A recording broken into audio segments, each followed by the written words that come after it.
फेरि यहाँहरू सबैजनालाई साहित्यिक अभिवादन। म बिथे यात्रीको तर्फबाट ईश्वर बल्लभद्वारा रचित आगोको फुलहरू हुन् आगोको फुलहरू होइनन् भन्ने कविता सङ्ग्रहमा सङ्ग्रहित कविताहरूमध्ये आज अन्तिम कविता लिएर यहाँहरूको माझमा उपस्थित भएको छु। आजको कविताको शीर्षक रहेको छ मेरी आमाले आत्महत्या गरेको देश। मेरी आमाले आत्महत्या गरेको देश। म बिहान उठेर एउटा सिङ्गो आकाशलाई जब हेर्छु त्यसका वरिपरि रातो दाग लागेका हुन्छन्। थुप्रै सूर्यहरू अस्ताउन आँटेका हुन्। मेरा अग्लिएका हात पाखरहरू तिनलाई भेट्टाउन खोज्छन्।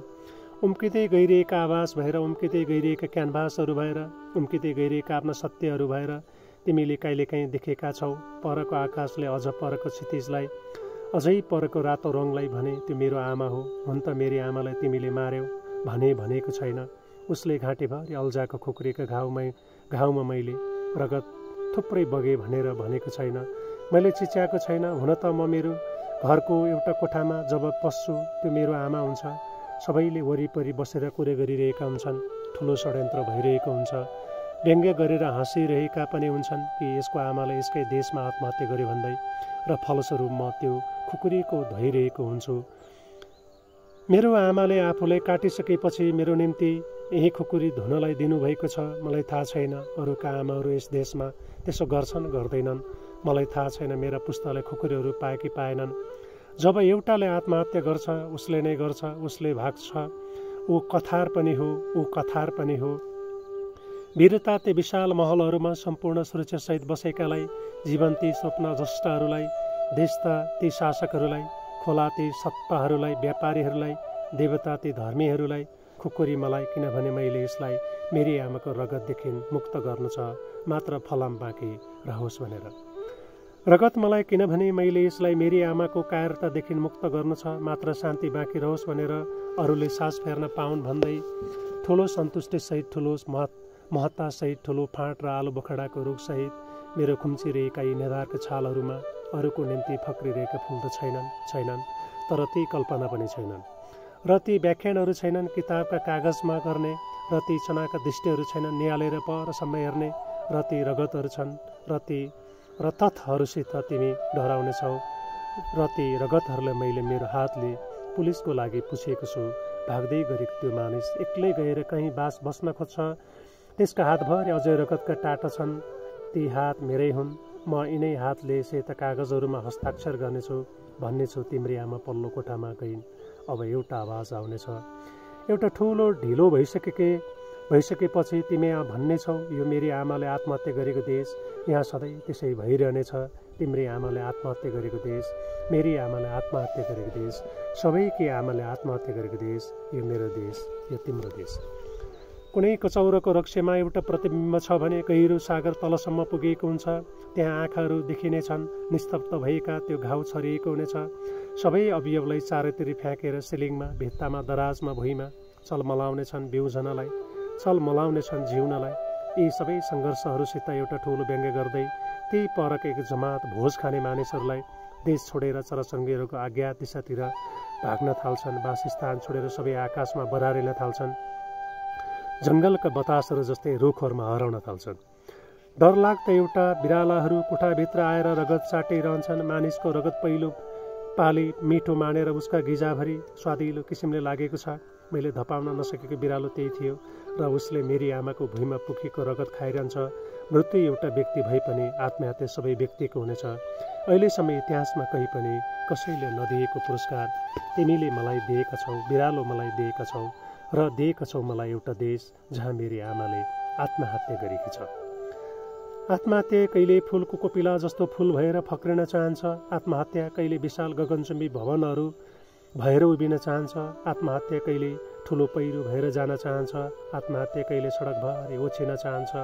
आत्महत्या क्यानभासमा रातो भएर पोतिन चाहन्छ। आत्महत्या महान लहर भएर सागरमा बहकिन चाहन्छ। आत्महत्या यहाँ जसले पनि जहिले पनि हुन चाहन्छ। आत्महत्या तिम्रो वेहिकलको सिलिङमा कहीँ सिउरिएको छ। लाग्ने हतियार भएर बिउजने छ। गएर हेर, कसैले खुकुरी लुकाएको त छैन। सायद तिम्री आमाले लुकाएकी होली। पल्लो कोठाबाट आवाज नआउन्जेल, नपर्खिनु। त्यसबेला तिम्री आमा मरिसकेकी हुन्छे, उसले आत्महत्या गरिसकेको हुन्छे। त्यसपछि तिमीले खाली कोठाभित्र पाउनेछौ। कहीँ केही भएको हुने छैन। छाल पनि हुने छैन, लहर पनि। यहाँ निर्वैयक्तिक परिवेशमा लामो सास फेरिरहेको मृत्युले कहीँ केही भएको हुने छैन। लामो सर्वतै भइरहेको हुनेछ। निल्दै बसिरहेको अग्लो रुग्रो ढुङ्गालाई केही भैरव, केही रुद्र, केही दैत्यहरू हुनेछन्। रगतमा मुसारिएका आवासहरू, रगतमा मुसिएका आवासहरू र अरू सभ्यहरू यो बाटो नहिँडेर परबाट जानेछन्। थुप्रै कुनै कुरानको कथा जस्तो हुनेछ यो मेरी आमाले आत्महत्या गरेको देश। विश्वासका आश्वासनहरू खोज्दा थाल्दादेखि कुनै निर्लिप्त सत्यको स्वरूप र आकृतिको रातो, कुनै निर्लिप्त सत्यको स्वरूप र आकृतिको रातो याद आएको थियो। तिमी र म त्यसै बेला अल्झिएका खोला नाला उठाएर साबतको दिन आराम गर्छौ भन्दै थियो, तर ती छर्किएका पवित्र पानीहरू थिएनन्। ढोका दलिन्द भित्ताहरूमा रातो लागेको व्यक्तिगत बलिदान जस्तो, शहादत जस्तो उसको अनुहार। तिमी र म यसै बेला निष्ठुर बेलालाई साथै लिएर गइरहेकै पनि हुँदा हौँ। हामीलाई थाहा थिएन, तर म तिमीलाई प्रशस्त चिन्थे। तिमी मलाई चिन्थ्यौ। हामी यसरी चिनारी साटिरहन्थ्यौँ होइन र? चोकभर ओछ्याएका बलिदानका रगतलाई एक एक गरेर केलाएर हेरेर हौला कसैले चिनेनौ। प्रत्येक आँखाले जाँचेर पनि हेऱ्यौ, छामेर जिउलाई हेऱ्यौ। हुन त परिवेशभरि त्यस बेला सम्पूर्ण वेदना गनाइरहेको थियो, किनभने ती आँखा, ती चोक, ती हात खुट्टा र घोडाहरू, तिनका वरिपरि पोतेका रूप स्वरूपलाई एउटा सिङ्गो अविश्वासले छ्याहारिरहेको पनि हुने थियो। बरु अहिले डढेलो नलागेको भए पनि खाण्डीपको रक्षा गर्न मलाई पठाएको हो। त्यहाँबाट कुनै पनि तक्षकलाई उम्किन नदिनु, किनभने तिमीलाई थाहा छ डढेलो कतिदेखि खुब भोकाएकी क्यानभास जस्तो खाली छ। त्यसमा आगो लेख्यौ। पृष्ठभूमि थिएनन् भने पनि गहिरो साँझको रङ बोलिरहेको छ। हरेक दलिन बलिरहेको छ, हरेक भित्ता बलिरहेको छ, हरेक खुकुरी बलिरहेको छ। घाँटीबाट उर्लिरहेका रातो सर्पहरू मलाई बेर्न लाग्छन्। तिमी त्यसबेला दरबारको ओछ्यान ओछ्याएर सुत्ने कोसिस गर्यौ। भोलिको मिठो र अखण्डित दिनलाई मुखभर चपाउँदै म त्यही सर्पसित बसिरहन्छु, म त्यही आत्महत्यासित बसिरहन्छु। लामा लामा जिब्रो निकाल्दै आउँछ रातभरि। मृत्यु पर्खिरहनु निर्वैयक्तिक भएर म सिकेँ। तर परको भित्त समेत एउटा ठुलो अनुहार जस्तो रहेछ। झ्याल डरलाग्दा नङ्ग्रा पालेर गजिर्दा रहेछन्। आमाको लाससित बसिरहन्जेल तिमीलाई सन्तोष हुँदो रहेछ। मलाई अनेकको सर्पहरूले रातो र विषालु डर लाग्छ। मलाई हिँड्न डर लाग्छ, मलाई उर्लिन डर लाग्छ, मलाई उक्लन डर लाग्छ, मलाई रगत कुल्चिनु के भन्ने डर लाग्छ, मलाई मेरो देशमा डर लाग्छ। त्यसैले म जेसुकैले ब्रेल छामे चाहिँ छाम्छु। तिमीलाई तिम्रा कोठानेर छामिसकेपछि चिन्न थाल्छु। तिम्रा मरिएका ती दिनहरूलाई फेरि बिउजन मन लाग्छ र एउटा ठुलो रातो झन्डा दिएर तलेजेको मन्दिरनिर एउटा ठुलो एक्लो जात्रा पठाइदिन मन लाग्छ। त्यसलाई पर्खिनेहरूमा कोही पनि हुने छैनन्। धेरैले तानेर लैजानेछन्। खटमा हालेर चमर पङ्खा हम्किँदै रातो जुलुस होस्टेका नाराहरू तिमी सुन्नेछौ, सुनिरहनेछौ।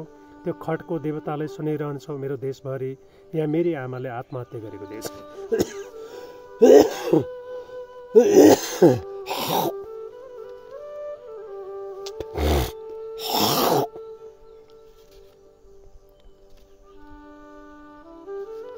फेट कति लामो गयो त।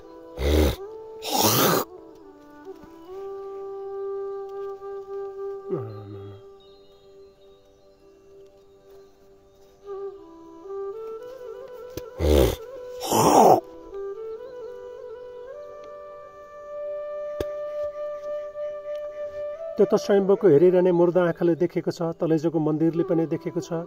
भीमसेन स्थानको भैरवले पनि जान्दछ। सेतो भैरवलाई रातो रगत, कालो भैरवलाई रातो रगत, सेतो कालीलाई रातो रगत, रातो कालीलाई रातो रगत। ती राता सबै दागहरू मेरी आमाले सेरिँदा लाग्छ।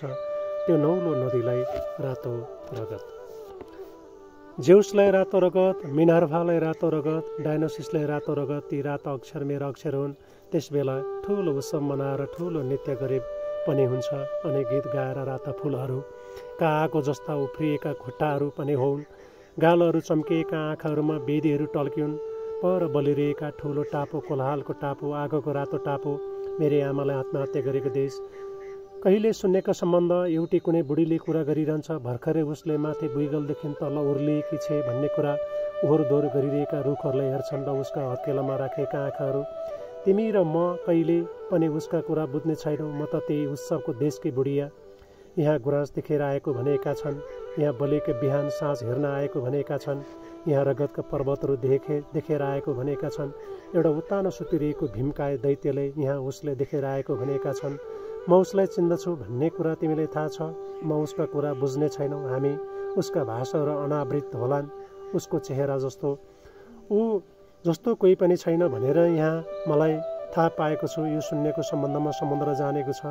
एउटा आइमा र एउटा लोग्ने मानिसको निर्जीव रातो मुखुण्डको बीचमा सजीव एउटा फैलिएको रातो हात लिएर उभिरहन्छ। सिङ्गारीका कथाका कथाहरू गुलाबको रातो फुल जस्तै झन्डैले रगत चोइने गरी सेतो कागजभरि अक्षर नचिनिने पार्दै मेट्दै बहुलाले जस्तै ती पुराना अनौठा सम्झनाहरूलाई आफ्ना आकाशहरूभित्र परिप्रेक्ष्यमा कहीँ निलो पहिलो रङका पानी नबोकेको कुरा गर्दैनन्। आफूले बोकेका सब पूजा सामान समेत सिन्दुरी छन्, त्यसैले लगाइदिएका टिका हुन् ती भछा खुसी काटेन लागेकाहरूलाई लगाइदिएको महान उद्घोष गर्दै गुम्बजको ऐनाहरूले फुटुन्जेल चारैतिर चोकमा मरिएका अवयवहरूमा पानी बगे जस्तै सृजना गरिएको छ। किताब अघिल्लोतिर परदेखि बगेर आइरहेको हुन्छ। लहरमा एक लहर र बगाईहरू बगाई थपेर गहिरो पार्दै भित्ताका सबै इँटाहरू माथिको पहिलो जुनको ज्योति पनि अघिसम्म सिन्दुर थियो भनेर थाहा हुन सक्छ। किन सबैले रातो मेट्न सक्दैनन्? त्यो मैले ठुलो उत्सव गरेर निधारमा लागेको टिका किन सबै सत्य छोप्न खोज्छन्? मेरी आमाले सेरी त छिर्का परेको मेरो निधारमा रातो टिका। त्यो मुकुण्डो बीचको रातो हाल एक्लो मेरो बाहेक कसैको हुन सक्दैन। मैले धोएका खुकुरीहरूको सम्बन्धमा मैले गुठियारहरूले भनेका छन्। त्यो पुरोहितले पूजा गरेको काठको पानीको देवता, ढुङ्गाको आवाज, आकाशको देवता, रिसले दाँत देखाउँदै विवश हाँसिरहेका धारहरूलाई मैले सम्झना गरेको छु। मैले सबै फलामहरूले सम्झने गरेको छु। सधैँ आहालमा व्यर्थै बसिरहेको सूर्यको डोबलाई पूर्वको रातो घाममा मैले सम्झने गरेको छु। त्यहाँ एक प्रकारको तान्त्रिक लाखेको अनुहार मैले सम्झने गरेको छु। तिमी र म बसेको ठाउँमा यो लाखे तेस्रो व्यक्ति हो जसलाई मैले सम्झना गरेको छु, जसलाई मैले अचेल च्यातिदिने तर्खर गरेको छु। त्यो बुढियाको लोककथामा सानोतिनो पूर्वाभासको आग्रहलाई म रिसाउँदिन। रातो भनिदिएपछि म भन्नेछु, मेरी आमाले आत्महत्या गरेको देश, यसका चारैपट्टि क्षितिजहरू छैनन्, यसको माथि कुनै गुम्बज छैन, यसको मुनतिर पताल कहीँ पनि छैन, यसको ढुङ्गा छैन, यसको कहीँ पनि शब्द आउँदैन, यसको धरा र बिगुल छैन। बिउजने गरी सबैलाई उसले भन्दैन। सिङ्गो एक्लो परिवेशले थाममा बाँध्ने मनसुवा लिएर आउँदै गरेको यात्रामा कहीँ गुरेटो टुङ्गिएपछि ती झरेका आगो जस्ता थोपाहरूको रङ्गाई कैला नरीको उकालोमा लैजानु पर्ने होला। स्वतन्त्र तुल्याएर सबैदेखि राजा झुङ्गाना देवता बोक्सेर डाइनादेखि ऊ के गर्छ भनेर कपाल कन्याउँदै सिँगै जङ्गल हेरिरहन्छ। सल्किरहेको उचालेका अनेक रुखहरूमध्ये उसको काँधमा मैले र तिमीले देखेको शिरेशको ठुलो रुख। मैले सम्झिएको छु, चिच्याएर आकाशतिर हेर्ने हो भने पनि हेरे हुन्छ। त्यो बग्दै गरेको रातो खोला मेरी आमा हो। यो मेरी आमाले आत्महत्या गरेको देश हो। म गीतका पर्खाल लगाउन आँटिरहेको छु। त्यस बेला सूर्यका सबै घाम ओछिन्छन्। खोजिरहेका थिए परसम्म ओगर्न नसक्ने गरी केही राता गुराँसका पातहरू थिए। धेरै उज्यालोहरू आँखामा समेटेर अत्यन्त अग्लो उभिरहेका धारा पानी गलैँचामा। तिमीहरू यिनै कुराहरू म ढुङ्गाको एउटा रातो सूर्यलाई जन्म दिन बसिरहेको छु। यही बद्यशिलामा सबैले अनुष्ठानसहित केही खान्छन्। म बलिरहेको मुस्लक खिच्यापेर तातो सुहुने गरी नाच्छन्। आगोका राता देवताहरू भएका बेलामा तिमीले केही नदेखेको भए पनि तिम्रो वरिपरि उत्सव छाएको हुन्छ। नगरा बस्दै गरिएका हुनेछन्। मान सूचना दिँदै, महान घोषणा गर्दै, चिहानमा मरिएका सबैलाई पनि बिउजने गर्दै, सुतिरहेका सबै स्वर आकृतिहरूलाई उठाउने गर्दै र तिमी र म ती बाका आँखा गन्न थालिरहेका छौ र त्यस्तो व्यक्तिले मलाई हेरिरहेछ भनेर थाहा छ। तिमीलाई पनि त्यस्तै थाहा छ। त्यही हात रातो कुकुरलाई ऐनामा उभिन दिँदा म त्यो व्यक्ति देख्छु। म र तिमी बाहेक त्यो उही आँधी आएको जस्तो आइरहन्छ। रातो आँधी कतिवटा घर लैजाँदै, कतिवटा किनारा लैजाँदै म ठुलो बतास संरचना गरिरहन्छु। त्यस बेला म आकृतिका दुर्बोध्य नियतिले संरचना गरिरहेको हुन्छु। परको एक्लो बोर्ड मुनि बसिरहेको त्यो आकृतिले मेरो तिम्रो आँखाले नभ्याएकै पनि त हुन्। तिमी एक्लिँदै जाँदा म पनि एक्लो हुँदो रहेछु। त्यो रातको अँधेरा कोठाहरू जसरी एक्लो भएर बेग्लै अनुहार बोक्दै आउँदा रहेछन्। मलाई लखेट्न ठुलो छाल बेलुकी पक्क घस्दै आए जस्तै ती आइरहेको सबैलाई म सानो निमन्त्रणा दिने रहेछु। तिमी र म र तिमी अनि त्यो तेस्रो व्यक्ति अनि म र तिमी आदान प्रदान गर्छौ आफ्ना एक्ला सेरिएका घाँटीहरूलाई। तिमीले पर्खेको जस्तै, मैले पर्खेको जस्तै। मेरी आमाले आत्महत्या गरेको देशमा कि केही पानी र अक्षताहरू होउन्, कि केही अनुष्ठान भई पनि होउन्, कि केही राता फुलहरू होउन्, केही हुन् अस्ताउन आँटेका बेलुकीका आकाशहरू। मलाई त्यसैले एउटा हत्या भइराखेको हेरिरहन मन लाग्छ र एउटा गोरेटो बलबेरीमा गइरहेको मन लाग्छ। एउटा भित्ताले सिँगै बिछ्याएर त्यसका सबै टाटाहरूसहित घाइते पारिदिन मन लाग्छ। ती ओछिएका नसोरिएका भुइँहरूमा त्यही नसमेटिएका रातो गलैँचा मैले बस्छु। कुर्दै आउन आँटेको ठुलो भुइँचलो जस्तै, ज्वालामुखी आएको जस्तै नदी रगतको आउँछ, त्यसलाई तिमी बाँध्न खोज्छौ। म ठुलो पतबार सहित त्यही भिज्न खोज्छु। त्यो मेरी आमाको रगत, मेरो रुख हो।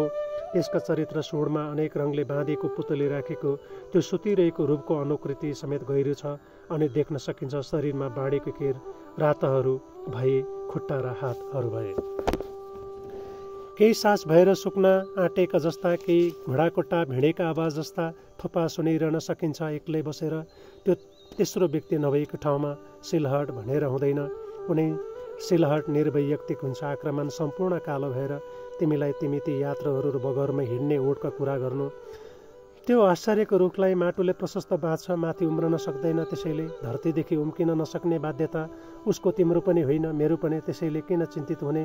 बरु केही तितेपातेको स्याउला र मन्त्रले भजाएका अक्षता चौतारीको ठुलो लिएर मान्छन् चाहन्छु यस सपनालाई। म धेरै बेर रात सपनाहरू हेर्न सक्ने छैन। निलो त शिरीषको बोट भयो, हरियो गाउँलेको अगेनामा भन्ने कथा भयो। पसिना पचाउनलाई श्रमभन्दा पसिना पचाउन गाह्रो हुने कुरो मैले सुनेको छैन। एउटै चितलाङ्गे केटीले गाउन आँटेको गीत भएछ। वरिपरि सखीहरू लिएर ऊ केटाहरूलाई बाँध्ने गर्थे पुरुष जातिलाई। एकमुठी स्लिपिङ ट्याब्लेट खाएर लेखिएका गुण केसरी पनि तिमीलाई मन परेको सुन्दा सम्पूर्ण बलैसे चुइन थाल्छ। त्यो धनी फोनिसियन व्यापारले पैसा प्रशस्त कमाउँछन्, हाँस्छ, अर्थात् मिदासको कथा।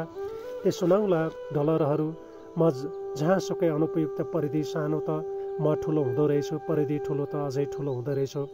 अल्झी फेरिएका सासहरू मेरा कान बजिरहेका छन्। मेरो बाउ जेनेरेसनले मर्न बाध्य गरिएकी मेरी आमा। हुन त त्यहाँ हरेक व्यक्ति मर्न बाध्य छ, जस्तै कुनै कवि कथाकार मर्दा मानिसहरू शोक सभा गर्न बाध्य छ।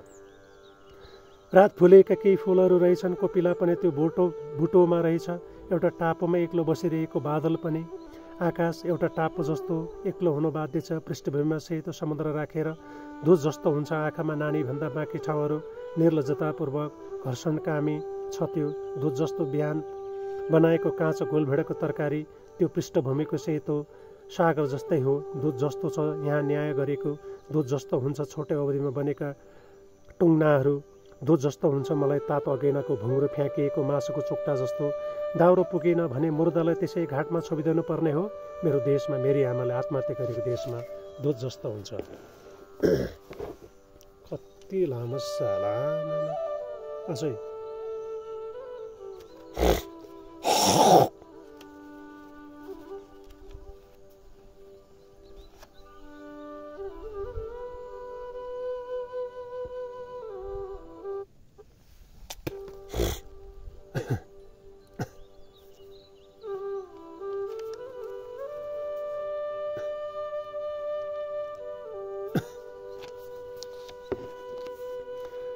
गोठालाले लागेको सबै रङ्ग गाईबाछाहरू अहिलेसम्म फर्किन आएका छैनन्। त्यसैले अलिकति आँचनलाई हाँसो, अलिकति हाँसो कुखुराको खोरले, अलिकति हाँसो बिरालोको ढिपी र उसका श्रेणित लोलुपतालाई, अलिकति हाँसो तिमीलाई र मलाई। म हाँस्न सकेको मेरी स्वास्नीले मलाई धोका दिएपछि मैले प्रशस्त माया गरेको आस्थाले नै मलाई जोकर बनाएको तिमीलाई थाहा छैन। हुन त तिमीलाई सबै कुरो थाहा छ। फाल्टा पानी जस्तो हुन्छ यो विश्वास गरेको। छर्किँदै गएपछि वरिपरि आफूलाई दाग लाउँदै रातो उसको जिन्दगी तै पनि जाँदैन। त्यसैले उत्सव बाँकी छ, म बाँकी छु, खुकुरी बाँकी छ, धार बाँकी छ। मलाई त्यो हतियार हेर्ने इच्छा छ, कसैले दिँदैनन्।